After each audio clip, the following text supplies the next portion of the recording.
Untuk menilainya, langkahnya setiap kegiatan itu harus diberi nilainya. Nilai yang kita isi di sini yaitu nilai kualitas dari kegiatan tersebut. Bukan nilai kuantitas, tapi nilai kualitas dari kegiatan tersebut. Bapak Ibu boleh pilih di sini input kualitas, ada tanda, ada gambar di sini yang warna biru. Silakan diklik di sini. Nah, di sini Bapak Ibu sudah tidak mengisi nilai sembarang lagi. Bapak Ibu mengisi nilai sesuai dengan yang sudah disarankan oleh aplikasi. Ini penilaian secara objektif. Secara real. Bukan karena faktor like and dislike-nya. Jadi di sini Bapak Ibu akan diarahkan untuk menilai, untuk mengisi nilai cuman dari 61 sampai 75. Ini tergantung dari kegiatannya. Nanti sistem yang akan akan menentukan range penilaian. Jadi kalau di sini range penilaiannya 61 sampai 75, berarti Bapak Ibu hanya bisa mengisi dari 61 sampai 75. Tidak bisa mengisi di bawah 61 atau lebih dari 75. Contohnya ini diisi 80. Nah, ini sistem akan memberi pesan bahwa nilai hanya bisa diisi dari 61 sampai 75.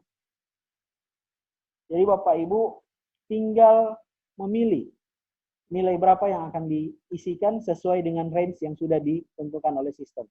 Contohnya diisinya 74 atau 75.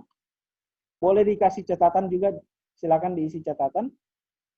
Kalau sudah, silakan klik simpan. Nah, di sini kualitas dari kegiatan tersebut akan berubah. Kualitas ini, yang nilai ini skalanya sebenarnya 1 sampai 100. Tapi sistem yang akan menentukan skalanya sesuai dengan kegiatan yang dilaksanakan oleh PNS yang akan Bapak Ibu nilai. Kemudian jangan lupa semua kegiatan yang sudah Bapak Ibu PNS yang bawahan Bapak Ibu kontrak, jangan lupa dinilai semuanya. Jadi jangan cuma satu yang dinilai ada kualitasnya, yang satu enggak. Kasihan nanti nilainya turun. Ini 49, nanti kalau kita nilai yang ini akan berubah.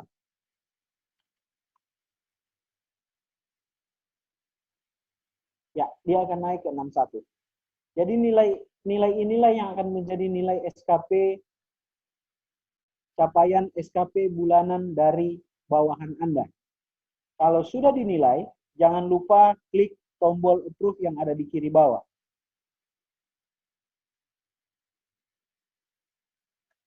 Nah, ini sudah di-approve. Kita lihat perbedaan hasilnya di loginnya Ibu Sri. Untuk penilaiannya cuman sampai di sini untuk bulanannya. Selesai sampai di sini untuk tugas tambahan dari penilai atau atasan. Kita lihat perbedaannya yang di bawahan. Apa sih bedanya setelah dinilai dan sebelum dinilai?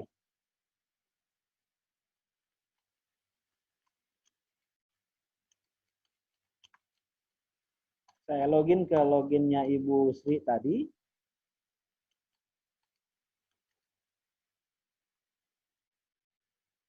Nah, ini bedanya.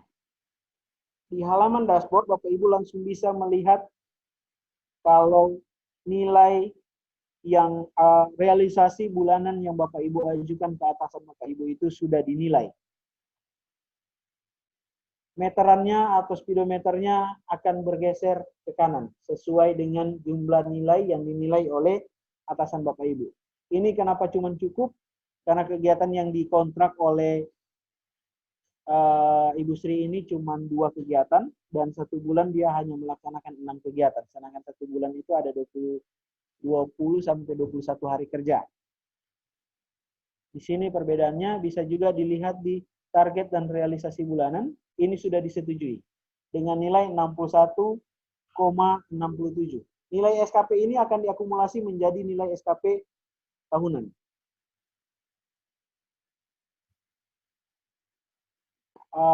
untuk pengisian SKP baik tahunan, bulanan, harian, dan penilaian atasan cuman sampai di sini. Kalau nanti ada pertanyaan, kami persilakan. Pak Kabid, untuk teknis pengentrian cuman selesai sampai di sini. Mungkin kalau ada pertanyaan, dipersilakan, Pak. Terima kasih Pak Hero. Sekalian saja bagaimana dengan yang mutasi yang 1 tahun itu bisa 2 atau 3 SKP. Biar nanti sekalian pertanyaannya. Oke.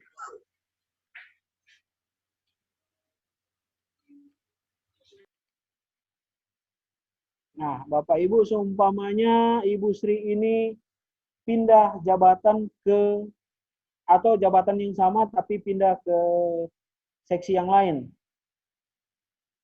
Nah, seumpamanya dia ganti jabatan dari analis jabatan menjadi jabatan fungsional tertentu atau jabatan fungsional yang lain, yaitu contohnya Pak Kabid, jabatan yang ada di BKD yang fungsional umum. Biasa pengelola administrasi. Contohnya dia berubah jadi pengelola administrasi.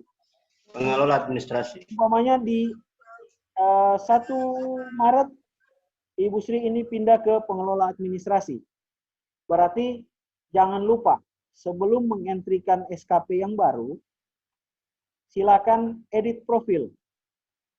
Ganti jabatannya jadi pengelola atau jadi pengadministrasi umum.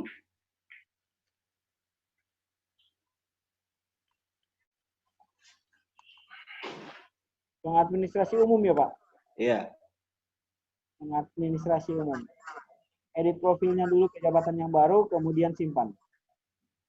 Nah, kalau sudah, Bapak Ibu silakan masuk di target dan realisasi tahunan. Kemudian ini diedit menjadi, kalau dia pindah jabatan jadi 1/1 Maret, berarti edit akhir SKP-nya itu di 28 Februari. Kemudian simpan. Setelah itu tambahkan SKP yang baru. Periode penilaian 1 Maret sampai dengan 31 Desember. Simpan. Nah, untuk selanjutnya silakan diisi dengan target SKP tahunan yang baru, kontrak yang baru di jabatan yang baru. Untuk yang kontrak yang pertama, biarkan saja dia seperti itu. Yang penting sudah diedit periode SKP-nya. Kita tinggal kerja berdasarkan atau tinggal mengentry berdasarkan kontrak yang di jabatan baru. Jadi untuk jabatan baru silakan diisikan untuk kontrak tahunannya. Kemudian berarti dia mulai kerjanya di 1 Maret. Berarti nanti di bulanannya itu, SKP bulan ini, silakan tambahkan seperti biasa, 1 Maret, bulan Maret. Tambahkan seperti biasa, ini tidak akan berpengaruh lagi ke yang lain. SKP tahunan ini sudah tinggal dikontrak saja bulanannya, dengan target SKP bulanannya sesuai dengan kegiatan yang dikontrak di SKP yang kedua. Jangan sudah di bulan Maret, sudah di jabatan yang baru, dikontrak di SKP Januari sampai Februari, di jabatan yang lama. Jangan. Jadi Bapak Ibu di bulanannya nanti itu dikontrak sesuai dengan SKP di jabatan yang baru. Mungkin untuk SKP double, 2 SKP atau 2 jabatan di 1 tahun itu, seperti itu. Dan nanti ketika akhir tahun, jangan lupa Bapak Ibu harus merubah realisasinya. Nah, ini yang saya lupa, ini masih ada terakhir. Ketika di akhir tahun Bapak Ibu harus harus mengisi realisasi kuantitasnya. Dengan klik di tombol realisasi, nanti di sini input, biaya, dan waktu. Nah, ini ada 2 SKP. di 1 tahun ada 2 kontrak SKP, sedangkan di kontrak yang pertama itu waktunya sudah 12 bulan. Nah, di sini fungsi revisi waktu realisasi. Nah, realisasi biaya biarkan 0, realisasi waktunya itu berdasarkan sesuai dengan perpindahan jabatannya. Jadi kalau yang tadi cuma 2 bulan, dari Januari sama Februari, Maretnya sudah kontrak baru, ini berarti 2 bulan realisasi waktunya. Silahkan diklik simpan. Begitu juga yang ini. Ini 2 bulan. Klik simpan. Nah, jadi ini akan jadi realisasi di SKP yang pertama. Kemudian kita masuk di realisasi yang SKP yang kedua. Sebelum lanjut ke realisasi SKP yang kedua, kita lihat dulu yang target SKP yang SKP kedua. Ini ketika Bapak Ibu tambahkan kontraknya, jangan lupa di sini target waktunya jangan tulis 12 lagi. Karena sisa bulan yang Bapak Ibu untuk melaksanakan SKP kedua itu sudah berkurang 2 bulan, berarti tinggal 10 bulan, Maret sampai dengan Desember. Ini diisikan 10. Kenapa yang pertama diisi 12? Karena kita kan belum tahu kita mau pindah atau tidak di dalam 1 tahun itu. Tapi kalau yang kedua ini, kita isikan saja sesuai dengan sisa bulan yang harus kita kerjakan SKP tersebut. Kalau di Maret berarti tinggal 10 bulan termasuk Maret. Nanti klik simpan. Untuk cara entry yang SKP 1 tahun dan 2 SKP dan lebih itu cuma perbedaannya di waktunya saja. Kemudian jangan lupa setelah ini sudah yang SKP pertama realisasinya diedit waktu dan biayanya, tapi kan diedit cukup waktu. Kemudian untuk SKP yang kedua juga dilaksanakan seperti itu realisasinya. Ini belum ada. Dan untuk atasannya juga harus diedit. Mungkin Pak Kabit seperti itu untuk SKP 2 SKP dalam 1 tahun, 2 atau lebih SKP dalam 1 tahun. Karena terjadinya perubahan jabatan.